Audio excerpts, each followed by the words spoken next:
नमस्कार सबैजनालाई मास्टर दाजु युट्युब च्यानलमा स्वागत छ र आजको यस भिडियोमा चाहिँ हामीले गर्नेछौँ केस एनालाइसिस जुन चाहिँ हाम्रो legal environment for business BBA fourth सेमेस्टरको भित्र पर्ने कुरा हो हैन।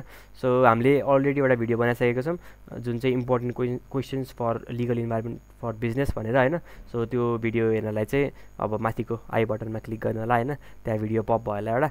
सो त्यसमा क्लिक गर्नु होला, त्यहाँबाट हजुरहरूले 5, 10 र 2 मार्क्सको लागि क्वेसन इम्पोर्टेन्ट क्वेसनहरू एकदम राम्रो राम्रो क्वेसनहरू पाउनुहुन्छ। सो त्यो हेऱ्यो भने चाहिँ हजुरहरूको अलमोस्ट धेरै जसो कुरा कभर हुन्छ हैन, लाइक 60% भन्दा बढी नै कभर हुन्छ। सो त्यो कुरा भइहाल्यो। अब त्यसपछि हाम्रो एकदम इम्पोर्टेन्ट पार्ट भनेको केस एनालाइसिस हो है त।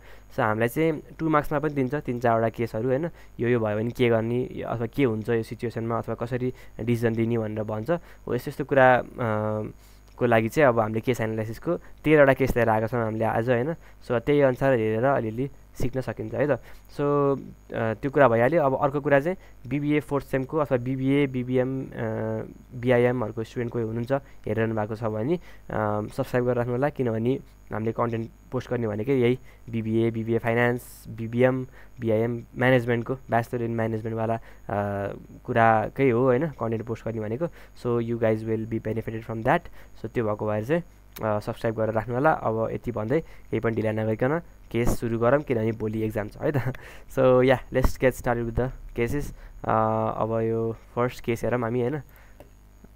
ओके, केस नम्बर 1 के छ भन्दाखेरि A agreed to erect a plant for B को लागि चाहिँ एले चाहिँ एउटा रुख रोपिदिनु भयो अथवा प्लान्ट रोपिदिनु भयो बाई 10 जुलाई 2012 10 जुलाईसम्ममा त्यसले रोपिदिन्छु भनेर भन्यो होइन त एले।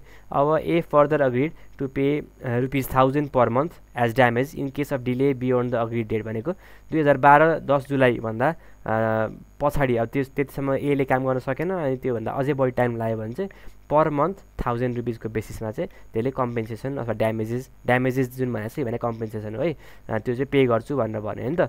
सो त्यो भनिहाल्यो। अनि त्यसपछि अब it was late by 4 months. अब 4 मन्थ पछि लेट भयो अनि बी सुड ए फर ₹10,000। अब बीले चाहिँ जसको लागि चाहिँ एले काम गरिरहेको थियो त्यसले चाहिँ अब 10,000 को लागि चाहिँ सु गरिदियो। मतलब यसले चाहिँ अब बीले के भन्यो भन्दाखेरि यो ए भन्ने मान्छेले गरेर चाहिँ मेरो 10,000 को नोक्सान भयो के अब एरियाहरू देखाएर होइन। अनि त्यो भएको भएर चाहिँ मलाई ₹10,000 चाहिन्छ, मलाई फिर्ता चाहिन्छ मेरो भनेर मुद्दा हालिदियो होइन त। The actual loss cause to him as a result of the delay, जुन मैले भने त्यही कुरा भन्यो होइन। What damages will you award and why भनेको छ होइन त। सो कन्ट्र्याक्ट वाइज हाम्रो के छ भन्दाखेरि 10 जुलाईसम्म गऱ्यो भने त्यो केही पनि भएन, 10 जुलाईभन्दा जति पछाडि गयो त्यति मन्थ अनुसार चाहिँ पर मन्थको बेसिसमा ₹1000 तिर्छ भनेर भनेको थियो एले होइन त। 4 मन्थको डिले भयो। सो ₹10,000 को ऊ चाहिँ कतै पनि नभएको भएर कन्ट्र्याक्टमा कतै पनि नभएको भएर त्यो चाहिँ लिन मिल्दैन होइन। त्यो ₹10,000 को चार्ज चाहिँ लाग्दैन एलाई, तर उसले चाहिँ 4 मन्थको पर मन्थको 1000 को बेसिसमा चाहिँ ₹4,000 चाहिँ तिर्नुपर्छ है त। यहाँ आन्सरमा पनि लेखाएको छ be can not sue A for ₹10,000 as actual loss but B can sue for getting ₹4,000 as ₹1,000 per month as liquidated damages भन्यो नि त। यसमा केही पनि प्रब्लम छैन होला। Let's move to next case. सजिलो थियो नि त। अब सेकेन्ड क्वेसनमा A while is wife is alive. A को वाइफ अलाइभ छ, जिउँदैछ होइन। Promise to marry C. अब यसको वाइफ जिउँदै हुँदाखेरि यसले चाहिँ सी भन्ने केटीलाई अथवा केटीलाई ओके केटीलाई चाहिँ म तिमीलाई बिहे गर्छु भनेर भन्यो होइन त। In the event of B is death भनेको छ। अब बी भनेको चाहिँ अब मेरो विचारमा चाहिँ वाइफ हुनुपर्ने हो होइन, किनकि वाइफ मरेपछि तिमीलाई बिहे गर्छु भनेर भने होला होइन। अनि सब्सिक्वेन्टली बी डाइड। अब बी भन्ने मान्छे मऱ्यो, अब यो वाइफ हुनसक्छ होइन त, वाइफ मऱ्यो यसको होइन। But A refuse to marry C. अब मऱ्यो तर उसले म बिहे गर्दिनँ तँलाई भनेर भनिदियो होइन। अब सीले चाहिँ मुद्दा हाल्यो, सुज भनेको चाहिँ मुद्दा हालेको है। A for damages for breach of promise. अब उसले प्रमिस गरेको थियो, त्यो प्रमिस चाहिँ ब्रिच भयो होइन। अब डिसाइड द केस भनेको छ होइन त। अब त्यो सीले चाहिँ सु गर्न मिल्छ कि मिल्दैन त भनेर भनेको है त। अब सी इज के अरे सीले चाहिँ एलाई चाहिँ सु गर्न मिल्छ है त। यहाँ के भनेको छ भन्दाखेरि यस सी क्यान सु ए फर ड्यामेजेस, किनभने यो कन्टिन्जेन्ट कन्ट्र्याक्टभित्र पर्छ। कन्टिन्जेन्ट कन्ट्र्याक्ट भनेको चाहिँ कस्तो भन्दाखेरि पछि फ्युचरमा कुनै इभेन्ट भएपछि यो काम गरिन्छ, हामीले गर्छौँ, यो इभेन्ट ह्यापन भएपछि मात्रै गर्छौँ भने जस्तो कन्ट्र्याक्ट बनाएको छ भने चाहिँ त्यसलाई चाहिँ कन्टिन्जेन्ट कन्ट्र्याक्ट भन्छ, जुन चाहिँ भ्यालिड हुन्छ होइन।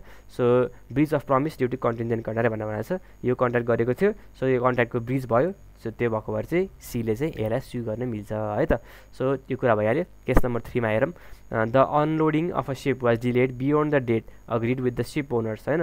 अब सिपको अनलोडिङ चाहिँ सिप ओनरसँग अग्री गरेको डेटभन्दा डिले भयो because of strike of dock labours, जुन लेबरहरू थियो त्यहाँ सामान झार्ने तिनीहरूले स्ट्राइक गरेको भएर चाहिँ ढिलो भयो। On suit by the ship owners for ड्यामेजेस, suit भनेको चाहिँ त्यही अहिलेको जस्तै मुद्दा हाल्ने नै हो होइन त, ल सुट भन्छ हामीले होइन, हो त्यस्तै हो है। Ship owners for damages the plea of impossibility of performance was raise, भनेको अब पर्फर्मै गर्न नसकिने अवस्था थियो भन्ने कुरालाई चाहिँ अब भन्यो यो के अरे सिप ओनरहरूले चाहिँ त्यो भन्यो होइन त। So advise the ship owners भनेको छ। अब तिनीहरूले चाहिँ के एडभाइस दिनुपर्छ त भन्दाखेरि सिप ओनरले चाहिँ ड्यामेजेसहरू चाहिँ रिकभर गर्न मिल्दैन किनभने इम्पोसिबिलिटी अफ पर्फर्मेन्स भन्ने कुरा भयो त्यहाँ होइन, किनभने त्यो इभेन्ट पर्फर्म गर्नलाई पोसिबलै भएन, स्ट्राइक छ नि त त्यहाँ।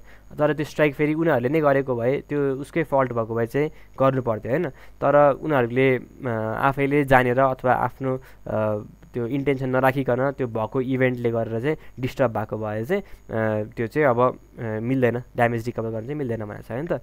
सो एन्सरमा के भनेको छ, ship owner cannot recover the damages due to impossibility of performance of contract because such delay was not cause by act of contractual party. Contractual पार्टीले नै गरेको एक्टिभिटीले गरेर चाहिँ डिस्टर्ब भएको थिएन, त्यो बाहिरी एक्सटर्नल फोर्सले गरेर भएको थियो, त्यही भएर चाहिँ पाउँदैन भन्यो है त।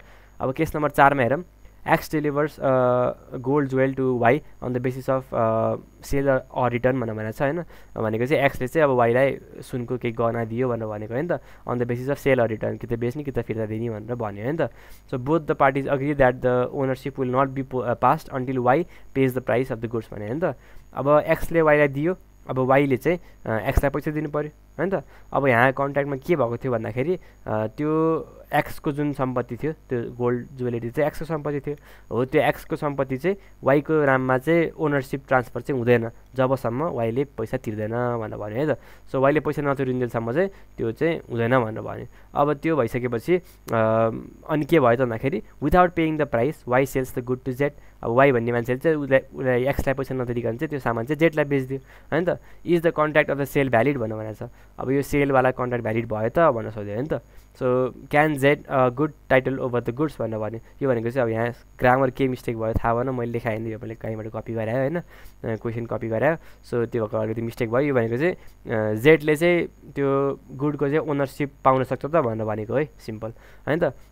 अब सुरुमा चाहिँ यो कन्ट्र्याक्ट भ्यालिड हुँदैन किन भन्दाखेरि ब्रिच अफ कन्ट्र्याक्ट भइसक्यो, किनभने यहाँ यसले के अरे कि त यसले के अरे यो वाईले चाहिँ पैसा नतिरिकन उसलाई पैसा सामान दिनु भनेको already a breach of contract होइन त।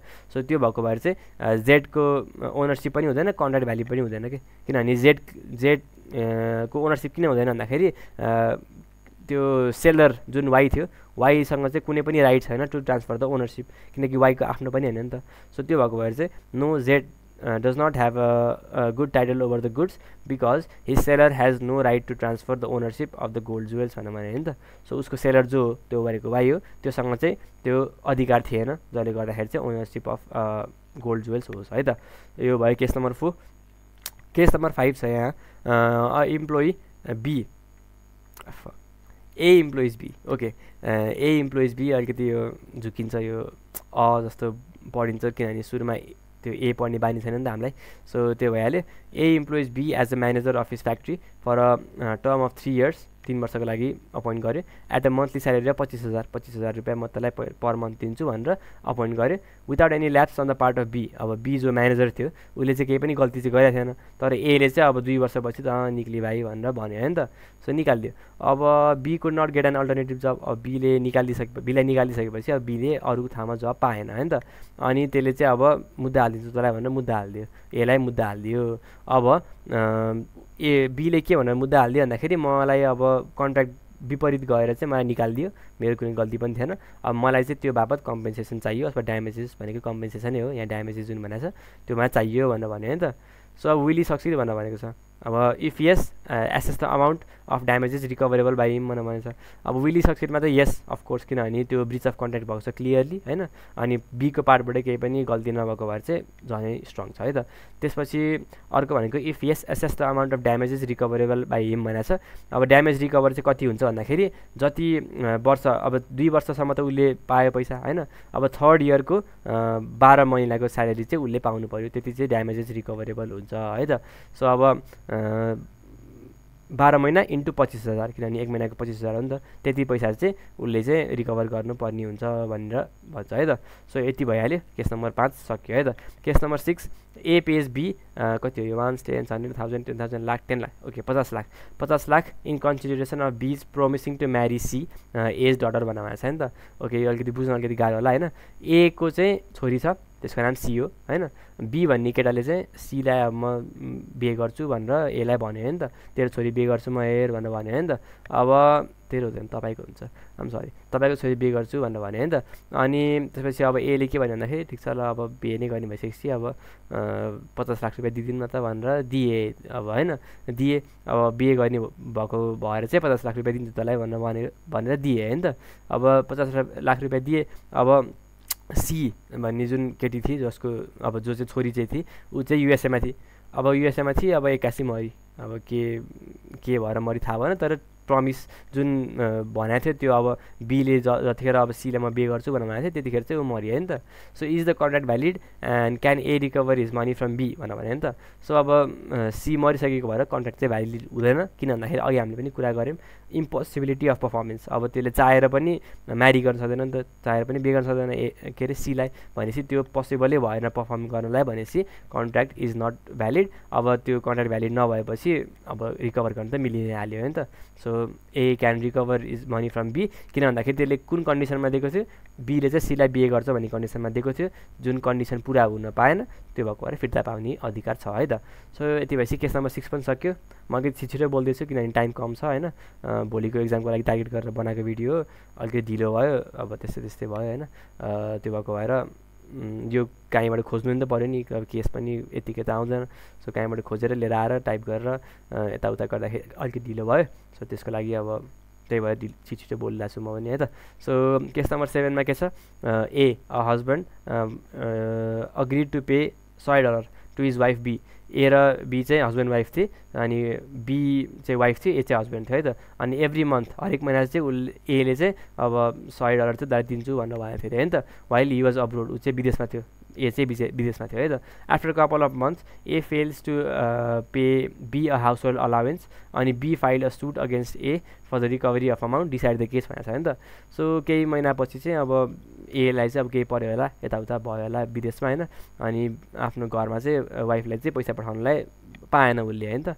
अब त्यो बेलामा चाहिँ अब बीले चाहिँ मुद्दा हालिदियो, यसले मलाई $100 हर मन्थ के अरे $100 पर मन्थ पठाउँछु भनेर भनेको थियो, तर यसले पठाएन, अब म मुद्दा हालिदिन्छु भनेर हालिदियो होइन त। अब यस्तो बेलामा चाहिँ कसरी डिसाइड हुन्छ त केस भन्दाखेरि त्यो चाहिँ बीको पक्षमा जाँदैन, वाइफको पक्षमा जाँदैन। किन भन्दाखेरि त्यो चाहिँ कुनै एउटा फर्मल अग्रिमेन्ट फर्मल कन्ट्र्याक्ट जस्तो होइन, बट एउटा डोमेस्टिक के अरे डोमेस्टिक अग्रिमेन्ट हो होइन त, यहाँ लेखान रहेछ ओके, डोमेस्टिक अग्रिमेन्ट हो होइन त। सो त्यो भएको भएर चाहिँ त्यहाँ एउटा लिगल रिलेसनसिप क्रिएट हुने वातावरण बन्दैन, त्यो भएको भएर चाहिँ त्यो सु गरेको काम लागेन है त। सो यहाँ के भनेको छ, here B cannot recover the amount as compensation because it was a domestic agreement which did not intend to create a legal relationship भनेको छ। अब यो कन्ट्र्याक्टको उसमा आउँछ है, कन्ट्र्याक्टको रुल्स रिगार्डिङ कन्ट्र्याक्ट भनेर आउँछ होइन। Intention to create legal relationship, दुईवटा पार्टीले चाहिँ लिगल रिलेसनसिप क्रिएट गर्ने इन्टेन्सन हुनु पऱ्यो भनेर भनेको छ, जुन चाहिँ यहाँ भएन। त्यो भएको भएर त्यो कन्ट्र्याक्ट पनि भएन, अनि त्यो भएको भएर चाहिँ बीले पैसा पनि पाएन है त। त्यो भयो। केस नम्बर 8 हेरौँ है त। अब A purchases a horse from B, बीबाट एले घोडा किने, अनि A needed the horse for riding, RIDDING भएछ, RIDING हो है त। अब मैले भनिहालेँ कपी गरेको भएर अलिकति यताउति हुने गयो, सो त्यसको लागि केही भएन, त्यो बुझिहाल्नुहुन्छ है त। For riding but he did not mention this fact to B होइन त। अनि the horse is not suitable for riding but is suitable for only being driven in a carriers, can A reject the horse भनेर भन्यो होइन त। So अब यहाँ के भनेको छ भन्दाखेरि केस बुझ्न राम्ररी, केस रमाइलो हुन्छ। एले चाहिँ बी भन्ने मान्छेबाट चाहिँ एउटा घोडा किन्यो, अनि त्यसलाई चाहिँ अब ए भन्ने मान्छेलाई चाहिँ अब म घोडा चढ्छु मस्त होइन, घोडामै ट्राभल गर्छु घोडा चढेर भनेर सोच थियो अरे उसको। तर उसले बीलाई भनेन अरे होइन त, किन भन्नु पर्यो त नि यसलाई, म घोडा किन्छु घोडा चढ्छु, यसलाई किन भन्नु पऱ्यो भनेर भनेन। तर त्यो घोडा जुन किन्यो त्यो घोडा चाहिँ चढेर हर्स राइडिङ गर्नको लागि भन्दा पनि त्यो त्यसमा गाडा झुन्ड्याएर चाहिँ गाडामा ट्राभल गर्नलाई चाहिँ बनेको रहेछ हर्स चाहिँ होइन त। भनेपछि अब त्यसले अब त्यो एले सोचेको जस्तो काम गरेन।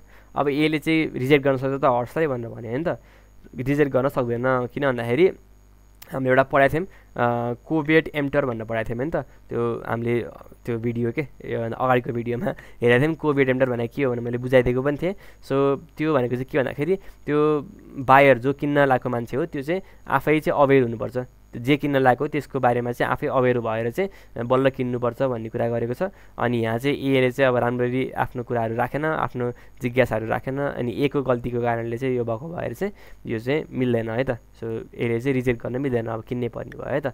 सो 8 नम्बर केस सक्यो। 9 नम्बरमा हेरिहालौँ। बी रङफुल्ली रिभोक एज, ए भनेको यसको बीको एजेन्ट होइन को authority before A can complete his duties, can A recover the remuneration for the work already done by him and can A recover the expenses incurred by him in agency business भनेर भनेको छ होइन त। So अब के भनेको छ भन्दाखेरि बीले चाहिँ अब उसको एजेन्ट, बीको एजेन्ट चाहिँ ए हो होइन, अनि एलाई चाहिँ उसले अब त्यसको अथोरिटी लाई चाहिँ लिदियो, फिर्ता लिदियो, मतलब अब अथोराइज पर्सन होइनस् त मेरो एजेन्ट होइनस् भनेर निकालिदियो भनौँ न होइन।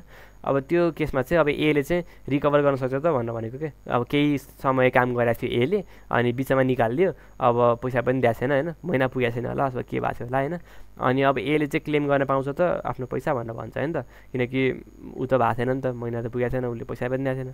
अब त्यो भएको भएर चाहिँ त्यो बेलामा चाहिँ के हुन्छ त भन्दाखेरि हामीले पढाएको थियौँ अर्को एउटा टर्म क्वान्टम मेरिट भन्ने, त्यो भनेको चाहिँ त्यसले चाहिँ जति डिजर्भ गर्नुपर्ने हो त्यो चाहिँ पाउनुपर्छ भन्ने कुरा हो है त। सो क्वान्टम मेरिटको बेसिसमा चाहिँ उसले चाहिँ पाउनुपर्छ पैसा चाहिँ, रिम्युनरेसन चाहिँ पाउनुपर्छ है त। अनि can A recover the expenses incurred by him in agency business भनेर भन्छ। अब यहाँ चाहिँ एजेन्टको चाहिँ राइट हुन्छ क्या, द राइट्स अफ एजेन्ट भनेर भनेको थियौँ हामीले, right duties and liabilities of agent भन्ने टपिकभित्र राइट्स अफ एजेन्टभित्र चाहिँ हामीले agent has right to demand the expenses incurred by him in agency business भनेर भन्छ क्या। मतलब एजेन्सी बिजनेसमा चाहिँ उसले आफ्नो पर्सनल केही खर्च गरेको छ भने त्यो खर्चलाई चाहिँ डिमान्ड द एक्सपेन्सेस, आफूले एक्सपेन्स गरेको चाहिँ त्यसलाई चाहिँ डिमान्ड ब्याक गर्न चाहिँ मिल्छ भनेर भनेको छ है त। सो यो भयो हाम्रो केस नम्बर 9, यो पनि सजिलै थियो होइन। यहाँ चाहिँ थ्योरीको कुराहरू कसरी लागु भइरहेको छ भन्ने कुरा पनि देख्नुभयो होला, हामीले पढेकै कुराहरू लागु भइरहेको होइन। सो केस नम्बर 9 सक्यो। अब 10 नम्बर हेरौँ है त। A sells good to B, एले बीलाई गुड्स बेच्यो, अनि B pays A through a cheque, मतलब चेकबाट दियो। Before B could obtain the delivery of goods his cheque has been dishonoured by the bank, अब चेकलाई चाहिँ डिसअनर गरिदियो ब्याङ्कले। A therefore refuses to give delivery to the of the goods until paid, is A's action justified भनेर भन्यो होइन त। अहिले के भनेको छ भन्दाखेरि एले चाहिँ बीलाई गुड बेच्यो, अनि बीले चाहिँ एलाई चेकको मार्फतबाट पेमेन्ट गर्यो, अनि बीले चाहिँ डेलिभरी पाउनुभन्दा अगाडि नै चेक चाहिँ अब बााउन्स भयो भनौँ अथवा त्यो डिसअनर भयो भनौँ होइन। अनि एले चाहिँ अब त्यो चेक डिसअनर भयो, तँलाई चाहिँ म डेलिभरी दिन्न, तैँले जबसम्म दिँदैनस् मलाई पैसा तबसम्म डेलिभर गर्दिनँ भनेर भन्यो होइन त। अब इज एज एक्सन जस्टिफाइड, अब यो हामीले जेनरल यत्तिकै ल नपढिकन एउटा ऱ्यान्डम मान्छेलाई भन्यो भने पनि अफकोर्स जस्टिफाइड हुन्छ होइन। किन भन्दाखेरि एउटा राइट टु लिन अफ अनपेड सेलर भनेर भन्छ नि त, अनपेड सेलरको राइटहरू हामीले पढाएको थियौँ, राइट ड्युटिज भनेर पढ्न भनेको थिएँ मैले, यो पढ्यो होला होइन। अनि यहाँ चाहिँ राइट टु लिन भन्ने हुन्छ, आफूले पेमेन्ट नपाएसम्म चाहिँ म चाहिँ सामान होल्ड गरेर राख्न सक्ने राइट चाहिँ अनपेड सेलरमा चाहिँ हुन्छ है त। अनपेड भनेको चाहिँ पैसा नपाएको सेलर है त, त्यो पैसा चाहिँ पाउन बाँकी भएको सेलरले चाहिँ त्यो राइट चाहिँ युज गर्न सक्छ है त। सो 10 नम्बर केस भइहाल्यो। 11 नम्बर केसमा के छ भन्दाखेरि A says to B in the presence of C, C थियो त्यहाँ, अनि एले बीलाई, अब सी ए छ यहाँ एउटा होइन, अनि बी छ यहाँ, अनि सी पनि त्यही छ, त्यही रुममा कतै छ, तर सीले सुनिरहेछ, त्यसले एले के भन्यो त्यो सबै सुनिरहेछ होइन त। Within the hearing of C भनेको त्यही भनेको है त, that A is C's agent भनेर भन्यो नि त। C remain silent without reacting, later on B supplies goods to A of ₹5,000 with the believe that he is as C's agent, but C does not pay for such goods to B, is C liable to pay the price of such goods भनेको छ नि त। So अब के भनेको छ भन्दाखेरि ए र बी र सी तीनजना मान्छे छन्। एले चाहिँ बीलाई के भन्यो भन्दाखेरि त चाहिँ सीको एजेन्ट होस् भनेर भन्यो होइन त, मतलब सी भन्ने मान्छेको एजेन्ट होस् भनेर भन्यो। अनि सीले त्यहाँ सुनिरहेको थियो तर चुपचाप बस्यो होइन त, सीले केही पनि बोलेन होइन त। अब पछि के भयो, बीले चाहिँ अब एलाई चाहिँ गुडहरू दियो भनौँ न, अब 5,000 रुपियाँ बराबरको गुड्स ट्रान्सफर गरिदियो। अनि के सोचेर भन्दाखेरि ए चाहिँ सीको एजेन्ट हो भन्ने सोचेर नै ट्रान्सफर गरिदियो है त। अब पछि पेमेन्ट त सीबाट लिनु पऱ्यो उसले। अब सीबाट पेमेन्ट लिँदाखेरि चाहिँ सीले चाहिँ अब म पेमेन्ट दिन्न भनेर भनेछ अरे बीलाई होइन। अब सीले के पेमेन्ट दिनुपर्छ त भनेर क्वेसन सोधेको छ हामीले। क्वेसनले चाहिँ अब एन्सर हो पर्छ, किन भन्दाखेरि त्यहाँ एउटा इम्प्लाइड कन्ट्र्याक्ट भयो कि, हामीले एक्सप्रेस कन्ट्र्याक्ट र इम्प्लाइड कन्ट्र्याक्ट भनेर पढ्यौँ। एक्सप्रेस भनेको चाहिँ आफैले बोल्ने अथवा हुन्छ नि हो मेरो एजेन्ट हो भने चाहिँ त्यो एक्सप्रेस कन्ट्र्याक्ट हुन्थ्यो भने, इम्प्लाइड भनेको चाहिँ अब उसले केही पनि बोलेन, उसले सुनिरहेको थियो नि त, मतलब त्यो सीले त सुनिरहेको थियो, यो सी भन्ने मान्छेले चाहिँ एले भनेको कुरा सुनिरहेको थियो, तर सुन्दै पनि उसले केही पनि भनेन भन्नुको मतलब अब सबैले एले बुझ्यो कि ल ठिक छ यसले सुनेर नि केही भनेन भनेपछि जुन कुरा मैले भने त्यो ठिकै रहेछ भनेर सोच्यो। अब त्यो सोच्नु भनेको त राइट हो, किनभने त्यो इम्प्लाइड कन्ट्र्याक्टभित्र पऱ्यो। सो सीले चाहिँ बीलाई चाहिँ पैसा दिनलाई चाहिँ लायबल हुन्छ है त। सो सीको दायित्व हो द्याट सी भन्ने मान्छेले चाहिँ एलाई पैसा दियोस् है त। सो यो कुरा भइहाल्यो। केस नम्बर 11 पनि सक्यो। केस नम्बर 12 हेरौँ। B offer to sell his house to A for कति हो यो 1,000,000 ओके 1 करोडमा A accept the offer by post, मतलब चिट्ठीवाला पोस्ट होइन। On next day A send a telegram revoking the acceptance which reached B before the letter. Is the revocation of acceptance valid? Would it make any difference if है अफ होइन, if both the letter and the acceptance of acceptance and the telegram of revocation of acceptance reach B at the same time भनेको छ नि त।